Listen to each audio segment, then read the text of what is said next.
Hi friends, എൻ്റെ ലൈഫിൻ്റെ മറ്റൊരു വീഡിയോയിലേക്ക് എല്ലാവർക്കും സ്വാഗതം. ഇന്ന് നമുക്ക് റെസ്റ്റോറൻറ്റിൽ നിന്ന് കിട്ടുന്ന അതേ ടേസ്റ്റിൽ കുഴിമന്തി എങ്ങനെ വീട്ടിൽ വെച്ച് തയ്യാറാക്കാം എന്നുള്ളൊരു റെസിപ്പി ആയിട്ടാണ് ഞാൻ വന്നിട്ടുള്ളത്. അപ്പോൾ വളരെ പെർഫെക്റ്റായിട്ട് വളരെ സിമ്പിളായിട്ട് നമുക്ക് വീട്ടിൽ വെച്ച് തന്നെ കുഴിമന്തി ഉണ്ടാക്കാവുന്നതാണ്. അപ്പോൾ എല്ലാവരും ഈ വീഡിയോ കണ്ട് ട്രൈ ചെയ്ത് നോക്കണം, എന്നിട്ട് ഫീഡ്ബാക്ക് കമൻറ്റായിട്ട് അറിയിക്കണം. അപ്പോൾ നമുക്കതെങ്ങനെ തയ്യാറാക്കണം നോക്കിയാലോ. അതിനു വേണ്ടി ഞാൻ ചിക്കൻ ഇതുപോലെ വലിയ കഷ്ണങ്ങളാക്കി കട്ട് ചെയ്ത് വെച്ചിട്ടുണ്ട്. ചിക്കന് പ്രത്യേക അളവൊന്നുമില്ല. അപ്പോൾ ഞാനിവിടെ ഒരുപാട് ഉണ്ടാക്കുന്നുണ്ട്. 2 കിലോ അരിയിലേക്കാണ് ഇത് ഉണ്ടാക്കുന്നത്. അപ്പോൾ ഞാൻ 2 ചിക്കന് മൊത്തത്തിലെടുത്തിട്ടുണ്ട്. എന്നിട്ട് ഇത് നമുക്കൊന്ന് മസാല പുരട്ടി വെക്കണം. അതിനു വേണ്ടി ഇതിലേക്ക് ആവശ്യത്തിനുള്ള ഉപ്പ് ചേർത്ത് കൊടുക്കുക. ശേഷം 1/2 ടേബിൾ സ്പൂണ് ഫുഡ് കളറ്, കുറച്ച് സൺഫ്ലവർ ഓയിലും ചേർത്തിട്ട് നന്നായിട്ട് മിക്സ് ചെയ്തെടുക്കുക. ശേഷം ഈ ചിക്കനിൽ നന്നായിട്ടൊന്ന് പുരട്ടി കൊടുക്കുക. ഇതുപോലെ നന്നായിട്ട് പുരട്ടിയതിന് ശേഷം 1/2 മണിക്കൂർ റെസ്റ്റ് ചെയ്യാൻ വെക്കണം. ഇനി നെക്സ്റ്റ് നമുക്കിതിലേക്ക് കുറച്ച് വെളുത്തുള്ളി പേസ്റ്റ് തയ്യാറാക്കണം. ഒരു 10-20 വെളുത്തുള്ളിൻ്റെ അല്ലി എടുത്തിട്ട് ഒരു 6 ടേബിൾ സ്പൂൺ വിനെഗർ ചേർത്തിട്ട് നന്നായിട്ട് ഇതുപോലെ പേസ്റ്റ് ആക്കി എടുത്തിട്ടുണ്ട്. പിന്നെ ഇതിലേക്കുള്ള റൈസ് ഞാൻ ആദ്യം തന്നെ വേവിച്ചെടുത്തിട്ടാണ് കേട്ടോ ഇതിലേക്ക് ഞാൻ ഈ മന്തി തയ്യാറാക്കാൻ വേണ്ടി എടുക്കുന്നത്.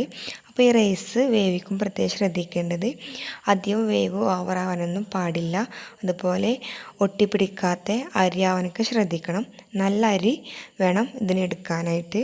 പിന്നെ റൈസ് വേവിക്കുന്നതിന് മുന്നായിട്ട് ഇത് 1 മണിക്കൂർ വെള്ളത്തിലിട്ട് നന്നായിട്ടൊന്ന് കുതിർത്തെടുക്കണം. എന്നിട്ട് വേണം നമുക്കിത് റൈസ് വേവിച്ചെടുക്കാൻ. റൈസ് വേവിച്ചെടുക്കുമ്പോൾ അതിലേക്ക് ആവശ്യത്തിനുള്ള ഉപ്പും ചേർത്തിട്ടാണ് വേവിച്ചെടുത്തിട്ടുള്ളത്. ഇനി നമുക്ക് മന്തി തയ്യാറാക്കാൻ വേണ്ടി ഇതുപോലെ അടിക്കട്ടിയുള്ളൊരു പാത്രം ചൂടാക്കിയതിന് ശേഷം ഇതിലേക്ക് 1/2 ലിറ്റർ സൺഫ്ലവർ ഓയിൽ ചേർത്തിട്ട് നന്നായി ചൂടായി വന്നതിന് ശേഷം നമ്മൾ നേരത്തെ മസാല പുരട്ടി വെച്ചിട്ടുള്ള ചിക്കൻ ഇതിലേക്ക് ചേർത്ത് കൊടുക്കുക. അപ്പോൾ ഇതുപോലെ നന്നായി പരത്തി ചേർത്ത് കൊടുക്കുക. ശേഷം നമുക്കിതിലേക്ക് കുറച്ച് മന്തി മസാല ചേർത്ത് കൊടുക്കണം. അപ്പോൾ ഞാൻ ഇവിടെ 2 കിലോ അരിയാണ് യൂസ് ചെയ്യുന്നത്. അപ്പോൾ എനിക്കിതിൻ്റെ ഇപ്പോൾ 2 പേക്ക് മന്തി മസാല കിട്ടിയിട്ടുണ്ട്. അപ്പോൾ അതിലൊരു പേക്ക് ഞാനിപ്പോൾ യൂസ് ചെയ്യുന്നുണ്ട്.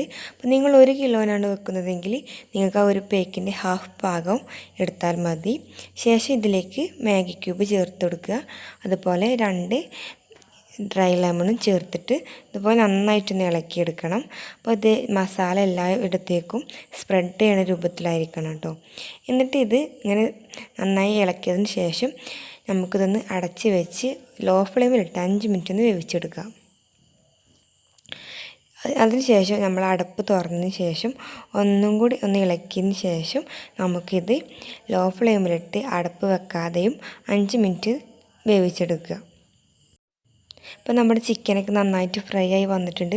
ശേഷം ഈ ചിക്കനൊക്കെ വേറൊരു പാത്രത്തിലേക്ക് നമുക്ക് മാറ്റി വെക്കാം. ആ മാറ്റി വെക്കുന്ന ചിക്കനൊന്ന് സ്ട്രെയിൻ ചെയ്യാൻ വേണ്ടി വെക്കണം. കാരണം അതിൽ നിന്ന് കിട്ടുന്ന സ്റ്റൂ നമുക്ക് ആവശ്യമുണ്ട്. കാരണം ലാസ്റ്റ് നമുക്ക് ഫുഡ് കളർ ചേർത്തുകൊണ്ട് റൈസിൻ്റെ മുകളിൽ അത് ചേർക്കണം. അതിനുശേഷം ഇതേ ചെമ്പിലോട്ട് ആ ഓയിലിലേക്ക് ബാക്കിയുള്ള മന്തി മസാല കൂടി ചേർത്ത് കൊടുക്കുക. ശേഷം കുറച്ച് പട്ട, ആവശ്യത്തിനുള്ള പട്ട നമ്മളെ റൈസിനനുസരിച്ച്, അതുപോലെ 2-3-4 ഏലക്കായി, കുറച്ച് കുരുമുളക്, 1 ടേബിൾ സ്പൂൺ ഞാനിവിടെ ചേർത്തിട്ടുള്ളത്.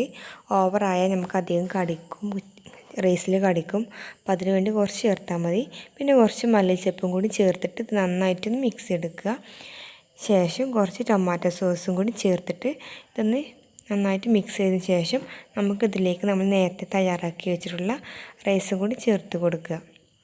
റൈസ് ചേർത്തതിന് ശേഷം നമുക്ക് കുറച്ചുകൂടി മല്ലിച്ചപ്പ് ഇതിന് മുകളിൽ സ്പ്രെഡ് ചെയ്തിട്ട് നന്നായിട്ടൊന്ന് ഇളക്കി കൊടുക്കുക.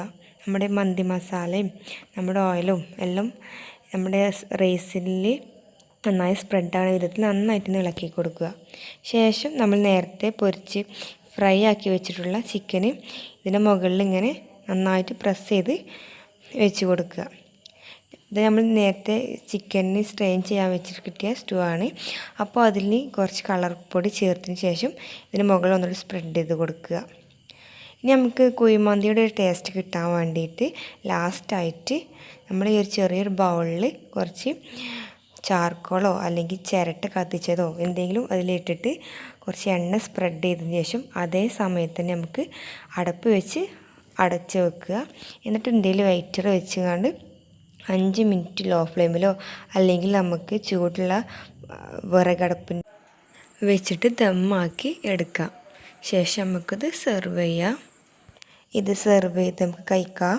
നല്ല അടിപൊളി ടേസ്റ്റാണ്. കുക്കറും കുഴിയൊന്നും ഇല്ലാതെ തന്നെ നല്ല റെസ്റ്റോറൻറ്റിലും കിട്ടുന്ന അതേ ടേസ്റ്റിൽ നമുക്ക് കുഴിമന്തി വീട്ടിൽ തന്നെ തയ്യാറാക്കാവുന്നതാണ്.